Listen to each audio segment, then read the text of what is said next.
your hands together at the end of this my session. That to give a round of applause if I lift up myself the expectations of yours. I will be beginning my sessions with a lot of questions with you. So I will be needing your attentions and responses. To try to sleep in during my speech, I will be making you all wake up. So I will be beginning up the first one. How many of you attended the session by Mr. P. Jagdish on superior subordinate relationship? Okay, great.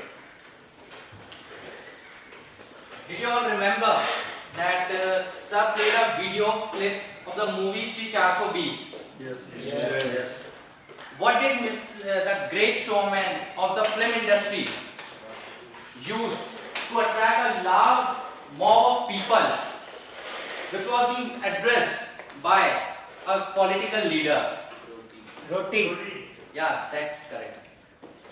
Now, may I have anyone from all of you to anyone of you to come over here? May I have a favor? Anyone?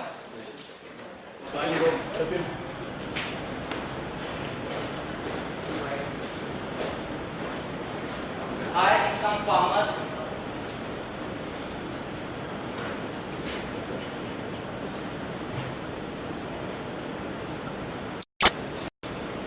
should be brought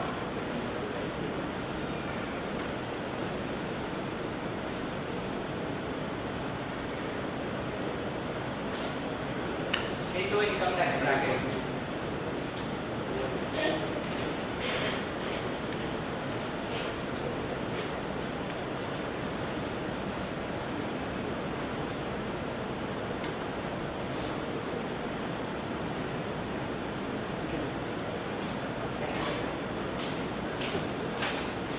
Mr. Jimmy Rume, an executive director of Holland Grower Association, when asked the public, where did you get your food from? 19 out of 20 named a supermarket.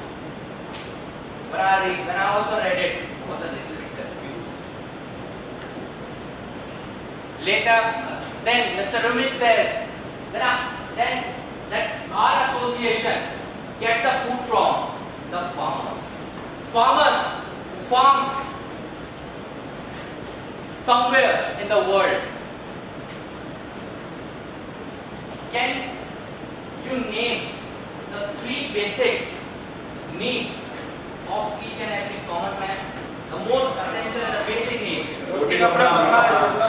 Definitely.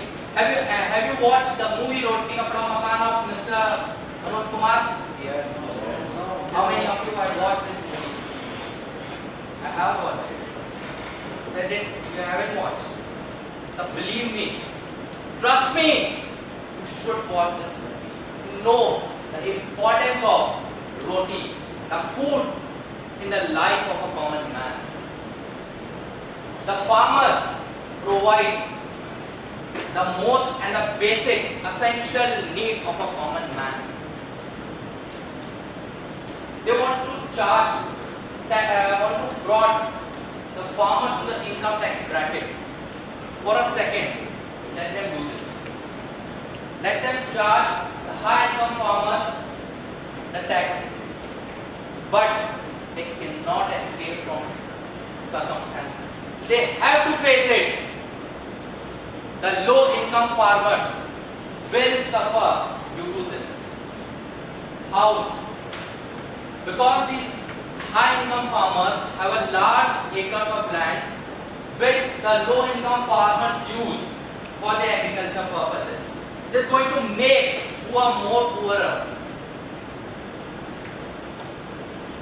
At present, you say that agricultural farmers or agriculture income is being exempted in a way that farmers are given benefits by not taxing them. But at the same time, they are also giving returns to us in the form of contributing to the GDP of the country. So I strongly oppose this statement and say that high income farmers should not be brought into income tax bracket. Dear friends, my opponent might have convinced you that high income farmers should not be brought into income tax bracket. I would like not to say much, but I would like to have your consent on one point. There are many farmers, not many, a large proportion of the total number of farmers who are low income farmers. You all agree? Yes. You all agree? Yes. Of these low income farmers, there are many who even have to strive hard to earn that much of income that will enable them to have their daily foods, to fulfill their daily food needs. There are very few farmers who are actually earning high incomes.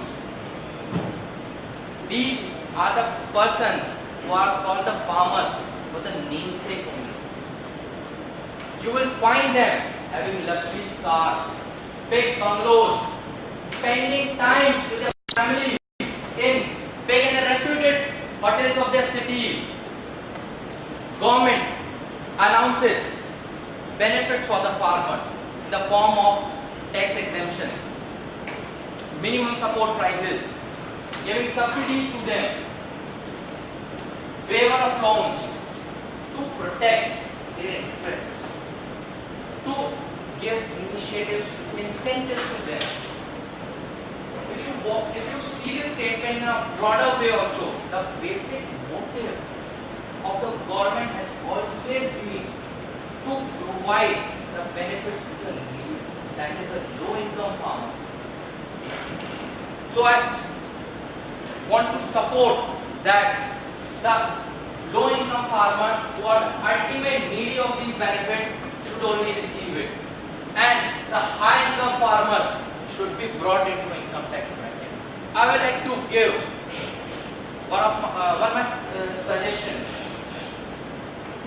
My dear opponent said that the agricultural sector contributes to GDP. I also agree with it. It contributes around about 20% of the 20% to the GDP of the country.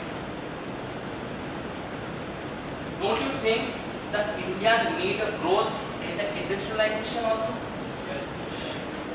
Don't you think that the percentage or the share of industrialization in the GDP should also increase to make the Indian economy more competent? Don't you think? No. Yes. Wake up guys, why I'm speaking. Don't you think? No. Don't you think? No. You don't think. Industrialization should not be increased. Yes. Yes. Please speak. I told you I will thought of it. You will be speaking right now. My suggestion is that let's tax the agricultural income at a maximum tax rate of 30%. This is going to reduce the share of GDP to 14%.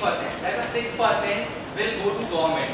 With that 6% which the government receives should be invested in the growth of industrialization. Finally, concluding, the ultimate needies of these benefits, that the low income farmers should only receive them, and the high income farmers should be brought to the income tax bracket.